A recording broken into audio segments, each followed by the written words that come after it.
অন্বেষা দেবী তার 4 ছেলে মোহন, সৌরভ, সৌভিক ও কৌশিক এবং স্বামী পলাশবাবুর সঙ্গে বসবাস করে। পলাশবাবু তার 4 ছেলেকে খুব ভালোভাবেই পড়াশুনো শেখায়। আজ 4 ছেলে খুবই শিক্ষিত, কিন্তু তারা এখনো কোনো চাকরি পাচ্ছিল না, যার কারণে অন্বেষা দেবী তার 4 ছেলের বিয়ে ঠিক করে ফেলে। জানো, আমি তো ভেবেই নিয়েছি এবার ওদের 4 ভাইয়ের বিয়ে দিয়ে দেবো, কারণ ওরা 4 ভাই আর কতদিন এরকম ভাবে একা একা ঘুরে বেড়াবে। এখন তো ওদের কোনো চাকরিও নেই, তাই আমি ভেবে রেখেছি ধনী হোক বা গরিব, যেই মেয়ে পাবো তার সাথে এই 4 ভাইয়ের বিয়ে দিয়ে দেবো।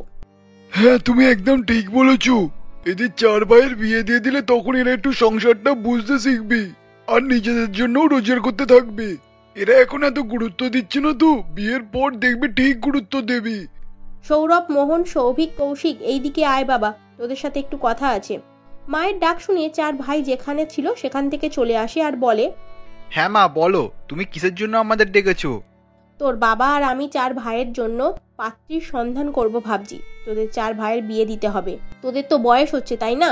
আর কতদিন তোরা এরকম ভাবে একা একা পড়ে থাকবি বল? কিন্তু মা, আমরা তো তেমন কিছু রোজগারও করি না, আর গ্রামে তো তেমন কিছু কাজও পাচ্ছি না। আর আমরা যদি বাড়িতে বউ নিয়ে আসি, তাদেরকে কি খাওয়াবো? আমরাই তো ঠিক মতো নিজেদের পায়ে দাঁড়াতে পারছি না।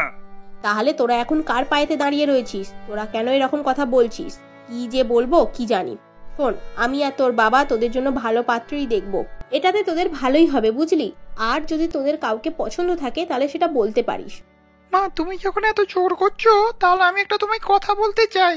আসলে আমি একটা ধনী পরিবারের মেয়েকে পছন্দ করি, নাম কৌশানী। আর হ্যাঁ মা, আর একটা কথা বলার ছিল। দাদারা ভয়েতে তোমাকে কিছু বলতে পারে না। কৌশলের 4 বোন আছে, আর ওরাও 4 বোন আমাদের বাড়ির বৌমা হতে চায়। তাহলে এতদিন ধরে আমার কাছে সত্যিটা কেন লুকিয়ে রেখেছিলিস বল? আমি কি তোদের বিয়ে দিতাম না? আজ বিয়ের কথাটা বার হলো বলে তোরা আমাকে এইসব কথা বলছিস। কই, এর আগে তো তোরা আমাকে এইসব কথা কিছুই বলিসনি। না মা, তুমি যদি দেখতে যেতে চাও তাও তুমি দেখতে যেতে পারো, আমি ওদেরকে না হলে বলে দেব। ঠিক আছে, কালকে তাহলে আমি আর তোর বাবা ওই 4 বোনকে দেখতে যাব। আর হ্যাঁ, বিয়ের কথাবার্তাও পাকাপাকি করে আসব। এই বলে অন্বেষা দেবী নিজের কাজে ব্যস্ত হয়ে যায়। তারপর সৌভিক তাদের বাড়িতে খবর দিয়ে দেয়। এরকম ভাবেই দেখতে দেখতে সেই দিনটা কেটে যায়। পরের দিন সন্ধ্যাবেলা অন্বেষা দেবী এবং পলাশবাবু তাদের 4 বোনকে দেখতে যায়। তাদের 4 বোনকে দেখে অন্বেষা দেবী বলে, মা, তোমরা তো এত ধনী পরিবারের মেয়ে, আমার 4 ছেলেকে তোমরা কিভাবে পছন্দ করলে বলো তো? অন্বেষা দেবীর মুখে এইসব কথা শুনে 4 বোন লজ্জায় মাথা হেট করে নেয়। তারপর অন্বেষা দেবী আবারও তাদের 4 বোনকে বলে, তোমাদের 4 বোনকে আমার অনেক পছন্দ হয়েছে। আমরা আজকেই বিয়ে পাকা কথা মিটিয়ে নেব। আর হ্যাঁ, যত সম্ভব তাড়াতাড়ি আমরা এই বিয়ের কাজটা সেরে ফেলবো, কারণ শীতকাল তো চলেই এলো। তাই ভাবছি শীতকালেই এই বিয়েটা মিটিয়ে ফেলবো। অন্বেষা দেবীর 4 বৌমাই অনেক ধনী ছিল। তারা অনেক বড় বাড়িতে থাকতো। তাদের বাড়িতে কোনো কিছুরই অসুবিধা ছিল না। দেখতে দেখতে বিয়ের দিন চলে আসে। অন্বেষা দেবী তার 4 ছেলের সঙ্গে সোনালী, তৃষা, দীপা আর কৌশানীর বিয়ে হয়ে যায়। বিয়ে করে তারা এখন নতুন শ্বশুরবাড়িতে আসে। তখন নতুন শ্বশুরবাড়ি দেখে তারা 4 বোন চমকে ওঠে, কারণ তারা ছিল খুবই দরিদ্র আর বাড়িটা ছিল ভাঙাচোরা। আসো আমার 4 বৌমারা, তোমরা ঘরের ভেতরে এসো। এই ছোট্ট বাড়িতে তোমাদের পা রাখো। আজ থেকে তোমরা এই বাড়ির লক্ষ্মী, এটাকেই নিজের বাড়ি বলে মনে রেখো। শাশুড়ি মায়ের কথাগুলো শুনে তারা মন দিয়ে বাড়িটার চারিদিক দেখতে থাকে। তাদের 4 বোনের মুখের দিকে অন্বেষা দেবী দেখেই বুঝতে পারে এবং অন্বেষা দেবী তাদেরকে বলে, আমার 4 বৌমারা, বুঝতে পেরেছি তোমরা এত ছোট বাড়ি কখনো দেখোনি, তাই না? কিন্তু কি করব বলো, আমার ছেলেরা তো কোনো চাকরি পাচ্ছে না, তার জন্য আমি বাড়িটাও ঠিক মতো করতে পারছি না। আসলে বাড়ি করতে গেলে তো পয়সার খুব দরকার, তাই না? আমাদের কাছে পয়সা নেই। আমি জানি তোমাদের এই বাড়িটা দেখে অনেক অবাক লাগছে, কিন্তু আমরা এখানেই থাকি। শাশুড়ি মায়ের কথাগুলো শুনে 4 বোনে আর কিছুই বলতে পারে না। দেখতে দেখতে সারা দিনটা কেটে যায়। পরের দিন সকালে মোহনের কাছে একটা ফোন আসে, আর ফোনের ওপার থেকে বলা হয়, হ্যালো, আমার নাম জয়, আমি ঢাকা থেকে বলছি। আপনারা 4 ভাই তো ইন্টারভিউ দিয়েছিলেন, আপনাদের ইন্টারভিউতে সাকসেস হয়েছেন। আমাদের অফিসে আপনাদের কাল থেকে জয়েনিং। কালকে আপনারা অফিসে চলে আসুন, ওখানেই কথা হয়ে যাবে। এই বলে ফোন রেখে দেয়। চাকরি পেয়েছে শুনে 4 ভাই খুশিতে আত্মহারা হয়ে পড়ে। এই খুশির খবরটা বাড়ির সকলকে বলে। তারপর শাশুড়ি মা বলে, দেখেছো বৌমা, আমি বললাম না তোমরা এই বাড়ির লক্ষ্মী। তোমরা বাড়িতে পা দিতে না দিতেই আমার 4 ছেলেরা কাজ পেয়ে গেল। কাল থেকে ওরা কাজে যাচ্ছে দিল্লিতে। জানি না ওদেরকে আবার কবে দেখতে পাবো। মা, তোমরা কিছু চিন্তা করো না, আমরা 4 ভাই ওখান থেকে কাজ করে টাকা পাঠাবো তোমাকে, আর সেই টাকা দিয়ে তুমি ভালো করে সংসার চালিও। এই কথা শুনে অন্বেষা দেবী খুব খুশি হয়ে যায়। অন্বেষা দেবী 4 বৌমাও অনেক খুশি হয়ে যায়। এরকম ভাবেই সেদিন কেটে যায়। পরের দিন সকালে চার ভাই দিল্লি শহরের উদ্দেশ্যে রওনা দেয়। তারা চলে যাওয়ার পর এদিকে চার বৌমারা শ্বশুর শাশুড়ির খুব ভালোভাবেই সেবা যত্ন করতে থাকে, কিন্তু তাদের বাড়িটা ছিল একদম মাটির, সেই কারণেই তারা খুব টেনশনে থাকতো। এইরকমই একদিন বাড়িতে এক প্রতিবেশী বুলটি দেবী আসে আর বলেন, কি গো দিদি, শুনেছ বৃষ্টির সম্ভাবনা রয়েছে, আমাদের এই গ্রাম ডুবে যাওয়ার সম্ভাবনা রয়েছে, বাঁধ ভেঙে গেছে, কিন্তু আরও হয়তো বৃষ্টির বেগ বাড়তে পারে। তাই বলছি দিদি, কোথায় যাব বলো তো আমরা? এ কি বলছো গো, বাঁধ ভেঙে গেছে, আবারও বৃষ্টির সম্ভাবনা বাড়ছে, তাহলে আমাদের এই মাটির বাড়িটার কি হবে? আমি আর আমার স্বামী আর চার বৌমাকে নিয়ে কোথায় যাব বলো তো? হ্যাঁ গো দিদি, আমরা তো সেটাই ভাবছি। গ্রামের সকলের বাড়ি তো আর পাকা বাড়ি নয়, বেশ কিছু জন আছে তারা এখনো মাটির বাড়িতেই রয়েছে, তাদের কি হবে কি জানি। আমরা নয় ছাদে উঠে পড়বো, কিন্তু যাদের মাটির বাড়ি আছে তারা কোথায় যাবে কে জানি। আরে কাকি, আপনি শুধু শুধু চিন্তা করছেন আর মাকে শুধু শুধু চিন্তা দিচ্ছেন। আপনি তো জানেন মা অনেক চিন্তা করে ফেলে, যার কারণে মায়ের অনেক শরীর অসুস্থ হয়ে পড়ে। দয়া করে ওনাকে ওরকম কিছু বলবেন না, আর ঝড় বৃষ্টি এলে সে দেখা যাবে খন। আমি তো তোমাদের ভালোর জন্যই বলতে আসলাম, আর বৌমা তুমিই আমাকে ভুল বুঝছো। ঠিক আছে ঠিক আছে, তোমরা তাহলে থাকো এই মাটির বাড়িতে, যখন ঝড় বৃষ্টি নামবে তখন তোমরা সকলে ভেসে যাবে, তখন বুঝবে, আর তখন আমার কথা মনে পড়বে। দিদি, তাহলে আমি এখন যাই, আবার পরে আসবো খন। এই বলেই বুলটি দেবী সেখান থেকে চলে যায়। আসলে বুলটি দেবী ঠিক বলেছিল, কারণ সব খবরের চ্যানেলেই শুধু একটাই কথা বলা হচ্ছিল, এই ঝড় বৃষ্টির কথা। পরের দিন সকাল থেকে আকাশের আবহাওয়া চেঞ্জ হয়ে যায়, আকাশে ঘন কালো মেঘ ছেয়ে যায়, আর তার সাথেই বৃষ্টি শুরু হয়ে যায়। তারা কোথায় যাবে কিছুই ভেবে পাচ্ছিল না। মাটির বাড়ি থেকে তখন বার হওয়ার চেষ্টা করে। দিদি, তুমি বাবা মাকে ধরো, আমি কিছু প্রয়োজনীয় জিনিসপত্র নিয়ে নিই, আর বাকি দুই দিদি তোমরা বাবা মাকে ধরে বাইরে নিয়ে এসো। আমাদের এখানেই এই মাটির বাড়ি থেকে বের হতে হবে, না হলে এই মাটির বাড়িটা পুরোটাই আমাদের ঘাড়ের ওপর ভেঙে পড়বে যে। তারা চার বোনে অনেক কষ্ট করে শাশুড়ি মাকে মাটির বাড়ি থেকে বের করে আনে, কারণ বৃষ্টি এত জোরে হচ্ছিল, বাড়ির ভেতর পুরো জল জমে গেছিল, আর পুরো বাড়িটাই স্যাঁতস্যাঁতে হয়ে গেছিল, বাড়িটা যে কোনো মুহূর্তেই পড়ে যাচ্ছিল। তখনই তারা চার বোন মিলে শাশুড়ি এবং শ্বশুরমশাইকে নিয়ে বাইরে চলে আসে। বৃষ্টির জলে ভিজতে ভিজতে তাদের শরীর একদম কমজোর হয়ে যায়। তারপর আবার এত ঠান্ডা কনকনে শীতে আবার বৃষ্টি হচ্ছিল, গায়ে বৃষ্টির জল পড়তেই কাঁটা দিয়ে উঠছিল, কিন্তু কিছু করারও ছিল না। তারা সকলে মিলে জঙ্গলে একটা ফাঁকা এরিয়ার দিকে যাওয়া শুরু করে। তারা ঠিক করে এই ফাঁকা জঙ্গলে আশ্রয় নেবে, কিন্তু সেখানে বৃষ্টির জল খুবই পড়ছিল। বৌমা, আমরা কোথায় যাব বলো তো? এখন প্রচন্ড ঠান্ডা লাগছে, তোমার বাবা তো মনে হয় দাঁড়িয়েই থাকতে পারবে না, প্রচন্ড ঠান্ডা লাগছে ওনার। বৌমা, তোমরা কিছু করো, এরকম ভাবে আমরা দাঁড়িয়ে থাকতে পারবো না, বৃষ্টির জল গায়ে এসে পড়ছে বৌমা, এত ঠান্ডাতে বৃষ্টির জল যে আর সহ্য করতে পারছি না। শাশুড়ি মায়ের কথা শুনে তার চার বৌমা একটা বুদ্ধি বার করে। এই শোন, আমার মাথায় একটা বুদ্ধি এসেছে, এই দেখ তো, এখানে অনেক গাছ রয়েছে, আর কত বড় বড় অনেক পাতাও রয়েছে। আমরা যদি একটা পাতা দিয়ে বাড়ি বানাই তাহলে কি রকম হবে বলতো? ওটা তো আমাদের বৃষ্টির হাত থেকে রক্ষা করতে পারবে, তাই না? দিদি, তুমি একদম ঠিক কথা বলেছো গো। আমরা এত পাতা জোগাড় করবো কিভাবে? আমাদের সঙ্গে কে কাঠের জোগাড় করবে বলো তো? আরে তিশা দিদি, তুমি একদম চিন্তা করো না তো, আমি আর কৌশলী মিলে পাতা জোগাড় করছি। এখানে দেখো অনেক পাতা আছে, আমরা অনেক পাতা জোগাড় করব, তুমি আর সোনালী দিদি মিলে কাঠের ব্যবস্থা করে ফেলো। এই বলে তার চার বৌমারা সকলে মিলে পাতার বাড়ি বানাবে বলে ঠিক করে। সেটার ভেতরে ঢুকে বৃষ্টির হাত থেকেও যেমন রক্ষা পাবে, তেমন কনকনে শীত থেকেও রক্ষা পাবে।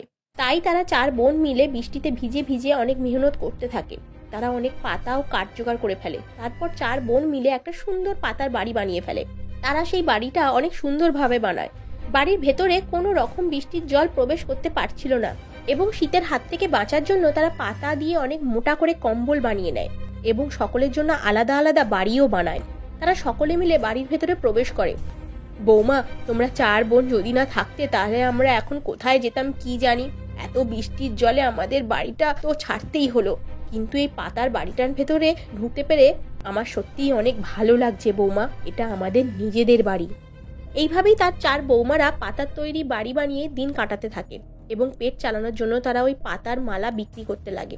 মন্দিরের বাইরে বাইরে তারা মালা বিক্রি করত, যার ফলে তাদের বেশ কিছু টাকা রোজগারও হয়ে যেত। এই টাকা নিয়ে তারা নিজেদের পেট চালাতো। এরকম ভাবে দেখতে দেখতে বেশ কিছু মাস অতিবাহিত হয়ে যায়। তারপর তার চার ভাই মিলে বাড়িতে ফিরে আসে। তারপর তারা বাড়ি ফিরে এসে দেখে তাদের এই অবস্থা। তারা তখন তাদের এরকম অবস্থা দেখে, তখন তারা শহর থেকে যে করেই হোক টাকা রোজগার করে নিয়ে আসে, এবং সেই টাকা দিয়ে একটা সুন্দর পাকা বাড়ি বানিয়ে ফেলে। তারপরে সেই পাকা বাড়িতেই তারা হাসি খুশিতে দিন কাটাতে থাকে। প্রিয়া দেবী তার দুই ছেলে রমেশ ও অমল ও বড় বৌমা সীমা এবং মেয়ে সুজাতার সঙ্গে একটি মাটির কুঁড়ে ঘরে বসবাস করতেন। তারা খুবই গরিব ছিল। তার দুই ছেলে রমেশ ও অমল খুবই ভীতু এবং দুর্বল প্রকৃতির ছেলে ছিল। তারা একটুতেই ধৈর্য হারিয়ে ফেলতো এবং হাল ছেড়ে দিত। কিন্তু তার বৌমা সীমা খুবই সাহসী এবং শান্ত প্রকৃতির মেয়ে ছিল। সে সবসময় তার স্বামীকে সাহস এবং মনোবল যোগাতো। প্রিয়া দেবী তার ছোট ছেলে অমলের বিয়ে পাশের গ্রামের নন্দিনী নামের একটি মেয়ের সঙ্গে ঠিক করে দেন। একই বর্ষাকাল, তার উপরে সীমা 9 মাসের গর্ভবতী ছিল। এইসব নিয়ে প্রিয়া দেবী খুবই চিন্তিত ছিলেন। এমন সময় বৃষ্টি শুরু হয়। বৃষ্টি দেখে প্রিয়া দেবী বলেন, বর্ষার 2 মাস আমাদের মতো গরিবদের জন্য খুবই নিষ্ঠুর। আর কদিনের মধ্যে আমার ছোট ছেলেরও বিয়ে হয়ে যাবে। জানি না নতুন বৌমা এই বাড়িতে এসে কিভাবে থাকবে। আমাদের দুঃখ কষ্ট যেন শেষই হতে চায় না। উপরওয়ালা দয়া করে আমাদের উপর একটু সদয় হন। আপনি তো সবই জানেন কিভাবে আমাদের দিন চলে। এমন সময় সীমা সেখানে আসে এবং তার শাশুড়ি মাকে চিন্তিত অবস্থায় দেখে বলে, মা, আপনি কেন এত চিন্তা করছেন? দেখবেন একটা না একটা ব্যবস্থা ঠিক হয়ে যাবে। ঈশ্বর আমাদের পরীক্ষা নিচ্ছেন। এই সময় আমাদেরকে ধৈর্য ধরে রাখতে হবে। হ্যাঁ মা, বৌদি একেবারে ঠিকই কথা বলেছে। তাছাড়া কদিন পর ছোটদার বিয়ে। আমাদের মতো গরিবদের এরকম আনন্দের দিন খুব কমই আসে। এখন তো আমাদের একটু আনন্দ করার সময়। এখন তুমি কাঁদবে বলো? ঠিক আছে মা, আমি আর কাঁদবো না। তোমরা বিয়ের জোগাড় জাতি সব করো। দেখতে দেখতে বিয়ের দিন এসে যায়। বিয়ে করে অমল তার বউ নন্দিনীকে নিয়ে ঘরে এসে উপস্থিত হয়। প্রিয়া দেবী নতুন বউয়ের গৃহপ্রবেশ করান এবং বলেন, নতুন বৌমা, এই হলো তোমার শ্বশুর বাড়ি। মা, আমরা খুবই গরিব আর আমাদের বাড়িটাও মাটির। তোমাকে কষ্ট সৃষ্ট করে এখানে থাকতে হবে। যেখানে আমার স্বামী আর তার পরিবার থাকে সেটাই আমার জন্য স্বর্গ। আমার কোনো অসুবিধা হবে না মা, আপনারা একেবারে চিন্তা করবেন না। দেখলেন তো আপনার ছোট বৌমা কত ভালো। আপনি শুধু শুধু এত চিন্তা করছিলেন। হ্যাঁ, আমার 2 বৌমা ঠিক আমার মেয়ের মতো। ঈশ্বর তোমাদেরকে দীর্ঘজীবী করুক। বড় বৌমা সুজাতা, তোমরা এবারে বিছানা করো। অনেক রাত হলো, সবাই শুয়ে পড়ো। এরপর সুজাতা এবং সীমা মিলে মাদুর বিছিয়ে 3টি ঘরে বিছানা করে। এরপর যে যার ঘরে গিয়ে শুয়ে পড়ে। শোয়ার ঘন্টাখানেক পর মেঘ ডাকতে শুরু করে এবং মুষলধারে বৃষ্টি নেমে আসে। প্রিয়া দেবীর কুঁড়ে ঘরের ছাদে বিভিন্ন জায়গায় ফুটো ছিল। সেই ফুটো থেকে জল ছুঁয়ে ছুঁয়ে বাড়ির ভেতরে প্রবেশ করতে থাকে। জলের ছিটা গায়ে পড়তেই প্রিয়া দেবীর ঘুম ভেঙে যায়। তিনি চিন্তিত হয়ে পড়েন এবং মনে মনে বলেন, এ কি শুরু হয়ে গেল? যেটার ভয় করছিলাম সেটাই হলো। হে ঈশ্বর, আজ আমার নতুন বৌমার এই বাড়িতে প্রথম দিন। এভাবে বৃষ্টি হলে আমার কুঁড়ে ঘর ভেসে যাবে। তুমি আমার মান সম্মান বজায় রেখো ঈশ্বর। কিন্তু বৃষ্টি থামার নাম নেয় না। দেখতে দেখতে বৃষ্টির জল ঘরের মধ্যে প্রবেশ করে। এমন সময় বাড়ির সবার ঘুম ভেঙে যায়। সবাই এক জায়গায় এসে জড়ো হয়। রমেশ সবাইকে একটি উঁচু বিছানায় বসিয়ে দেয় এবং বলে, তোমরা এখানে বসো, আমি আর ভাই মিলে ঘরের সমস্ত জল বাইরে ফেলে দিচ্ছি। এই বলে তারা 2 ভাই মিলে বালতি করে জল তুলে তুলে বাইরে ফেলতে থাকে। তাদেরকে কাজ করতে দেখে সুজাতা এবং নন্দিনীও কাজে লেগে যায়। সীমা বলে, আমিও যাচ্ছি তোমাদের সঙ্গে, তোমাদেরকে সাহায্য করব। না বৌদি, তোমাকে নিচে নামতে হবে না। তোমার শরীর অসুস্থ, তুমি এখন বসো।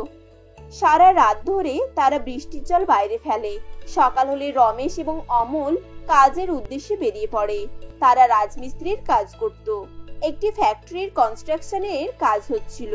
তারা যখন সেখানে গিয়ে উপস্থিত হয় তখন দেখে কেউই কাজে আসেনি। তাই তারা সেখানে চুপচাপ বসে থাকে। কয়েক ঘন্টা পর এক কর্মচারী সেখানে এসে তাদেরকে বলে, আরে দাদা, তোমরা আজকে থেকে তো কাজ বন্ধ। কি কাজ বন্ধ?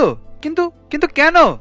তোমাদের বাড়িতে বিয়ে ছিল বলে তোমরা দুজনে কাজে আসোনি, তাই তোমরা জানো না। আসলে একটানা বৃষ্টি হয়েছে তো, তাই মালিক 1 সপ্তাহের জন্য কাজ বন্ধ রেখেছে। এ কি, এই বর্ষার দিনে কাজ যদি বন্ধ হয়ে যায় তাহলে আমরা খাবো কি? আর তাছাড়াও তো আগের সপ্তাহ টাকা হাতেও পাইনি। এখন আমি আর কি করব বলো? মালিক না এলে কিছুই হবে না। তোমরা বরং এইভাবে আর বসে দেখো না, বাড়ি ফিরে যাও। দাদা, এখন তাহলে কি হবে? আমরা তো এই কাজ ছাড়া আর কিছুই কাজ করতে পারি না। এবার কি করে আমাদের সংসারটা চলবে বলো তো? কিছুই বুঝতে পারছি না রে ভাই। আমার তো হাত পা সব ঠান্ডা হয়ে যাচ্ছে। মাথাটাও কেমন ঝিমঝিম করছে। চল বরং বাড়ি ফিরে যাই। এদিকে আবার জোরে বৃষ্টি নেমেছে। টানা বৃষ্টিতে তাদের মাটির দেওয়াল ধুয়ে চলে যায় এবং দুর্বল ছাদও ভেঙে যায়। বাড়ির মেয়েরা বাড়ির বাইরে চলে আসে এবং সামনের উঠানে ঘাসে বসে থাকে। রমেশ এবং অমল মন খারাপ করে বাড়ি ফিরে আসে। তাদেরকে ফিরে আসতে দেখে সুজাতা বলে, দাদা তোমরা ফিরে এসেছো, দেখো আমাদের বাড়ির কি দশা হয়েছে। এখন আমরা কি করব, কোথায় যাব? আমাদের সঙ্গে কি হচ্ছে আমি কিছুই বুঝতে পারছি না। ওদিকে কাজও বন্ধ, আবার এদিকে বাড়ির অবস্থাও খারাপ। আজ আমরা পুরো অসহায় রে। সবাইকে এভাবে ভেঙে পড়তে দেখে দুই বৌমা নিজেদের মধ্যে কিছু একটা যুক্তি করে এবং সীমা বলে, তোমরা এত ভেঙে পড়ো না, এই পরিস্থিতিতে আমাদেরকে শক্ত হতে হবে। হ্যাঁ, বৌদির মাথায় একটা আইডিয়া এসেছে। আমরা ভাবছি সেরকম করলে এখন আপাতত এই ভারী সমস্যা থেকে মুক্তি পাওয়া যেতে পারে। এরপর নন্দিনী তাদেরকে সমস্ত কিছুই বুঝিয়ে বলে। রমেশ এবং অমল দুই ভাই মিলে জঙ্গল থেকে শক্ত বাঁশ কেটে আনে এবং মজবুত করে খুঁটি পোঁতে। কাঠ, বাঁশ, কঞ্চি এসব দিয়ে তারা বাড়ির কাঠামো তৈরি করে। এরপর মেয়েরা সবাই উঠানের ঘাস চাপ চাপ করে তুলে সারা বাড়ির কাঠামোতে ঢেকে দেয়। ঘাস দিয়ে বাড়িটি ঢাকার পর বাড়িটি দেখতে খুবই সুন্দর লাগে, কিন্তু বাড়ির ছাদ কিভাবে তৈরি হবে তারা কিছুই বুঝতে পারছিল না। এভাবে কাজ করতে করতে হঠাৎ সীমার পেটের ব্যথা শুরু হয় এবং সে চিৎকার করে বলে, মা গো, আর পারছি না, আমার খুব শরীর খারাপ করছে, পেটে অসম্ভব ব্যথা করছে। ও মা। বৌমা, তুমি এদিকে এসো, এই গাছের তলায় বসো। আমার মনে হয় বৌমার ডেলিভারির সময় হয়ে গেছে। কিন্তু এই পরিস্থিতিতে কিভাবে ডেলিভারি হবে? এখন তো তাছাড়া কোনো ডাক্তারও পাওয়া যাবে না। এবার কি হবে? আমার তো কিছুই মাথায় আসছে না। তোরা এখন বৌমার খেয়াল রাখ। আমি আর সুজাতা গিয়ে দেখি জোনাকি মাসিকে যদি পাই। জোনাকি মাসি খুবই ভালো দায়, ওকে পেলে আমাদের আর কোনো চিন্তা থাকবে না। এরপর সুজাতা এবং প্রিয়া দেবী বৃষ্টিতে ভিজে ভিজে বেরিয়ে পড়েন। জোনাকি মাসি তার বাড়িতেই ছিলেন। তাদেরকে দেখে জোনাকি মাসি বলেন, কি ব্যাপার প্রিয়া, এই বৃষ্টিতে এভাবে ভিজে ভিজে? সব ঠিক আছে তো? মাসিমা, আমাদের আজ অনেক বিপদ। এই বৃষ্টিতে আমাদের বাড়িটা ভেঙে গেছে, তার উপর বড় বৌমার পেটে ব্যথা উঠেছে। সে কি, তোমার বৌমা এখন কোথায়? সে একটা গাছের তলায় বসে আছে মাসিমা, বৃষ্টিতে ভিজছে। তুমি তাড়াতাড়ি চলো। ঠিক আছে চলো, তোমরা এক কাজ করতে পারো তো, আমি তোমাদের বাড়ির দিকে এগোচ্ছি। তোমরা পঞ্চায়েতে গিয়ে বড় বড় দুটো তিরপল চেয়ে আনো, আমাদের এদিকে সবাই তিরপল পেয়েছে। এরপর জোনাকি মাসি সীমাকে দেখতে তাদের বাড়ির দিকে রওনা হন। সুজাতা এবং প্রিয়া দেবী গিয়ে পঞ্চায়েত থেকে তিরপল আনেন এবং বাড়ির ছেলেরা ভালোভাবে বাড়ির ছাদটিকে ঢেকে দেয়, যার ফলে এক ফোঁটা বৃষ্টিও তাদের বাড়ির মধ্যে প্রবেশ করতে পারে না। এভাবেই তাদের নতুন বাড়ি তৈরি হয়ে যায়। বাড়ির ভিতরে প্রবেশ করার কিছুক্ষণ পরেই সীমার একটি ফুটফুটে ছেলে হয়। বাচ্চাটিকে কোলে নিয়ে প্রিয়া দেবী আনন্দে কেঁদে ফেলেন এবং জোনাকি মাসিকে ধন্যবাদ জানিয়ে তাকে কয়েকটা টাকা দিতে গেলে তিনি সেই টাকা নেন না। পরিস্থিতি সামলে উঠে প্রিয়া দেবী তার বৌমাদেরকে বলেন, বৌমা, তোমরা আমার বাড়ির লক্ষ্মী। তোমাদের এই বুদ্ধি আর পরিশ্রমের জন্যই আজ আমরা মাথা গোজার একটি ঠাঁই পেলাম। মা, তুমি নতুন বাড়িটাকে ভালো করে দেখেছো? এই বাড়িটা আগের বাড়ি থেকে অনেক বেশি মজবুত আর সুন্দর। সত্যি বড় বৌদি, তোমার বুদ্ধি আর ছোট বৌদির পরিশ্রমের জন্যই আজ আমরা একটা এত সুন্দর বাড়ি পেয়েছি। এমন সময় রমেশ, অমল তাদের দুই বৌদেরকে উদ্দেশ্য করে বলে, বড় বউ, ছোট বউ, আজ আমরা তোমাদের কাছ থেকে একটা শিক্ষা পেয়েছি। পরিস্থিতি যতই কঠিন হোক না কেন, মানুষকে কখনোই হার মানতে নেই। বুদ্ধি খাটিয়ে এবং শান্ত মাথায় পরিশ্রম করলে মানুষের সবকিছু কাজই সফল হতে পারে। হ্যাঁ, আমি আর দাদা এক্ষুনি কাজে বেরোবো। যে কোনো ধরনের কাজ হোক না কেন, আমরা করতে রাজি আছি। তোমাদের কাছ থেকে আমরা পরিশ্রম করার সাহস পেয়েছি। এইবারে আমরা আর ভেঙে পড়বই না। এরপর তারা দুই ভাই কাজে বেরিয়ে পড়ে এবং সেদিন তারা জমিদার বাড়িতে কাজ পেয়ে যায়। এরপর তারা সব পরিস্থিতির সঙ্গে মোকাবিলা করে। তারা এরপর থেকে আগের মতো আর সমস্যাকে ভয় করতে থাকে না। দেখতে দেখতে তাদের পরিস্থিতি আগের থেকে অনেক ভালো হয়ে যায় এবং তারা সুখে শান্তিতে বসবাস করতে থাকে।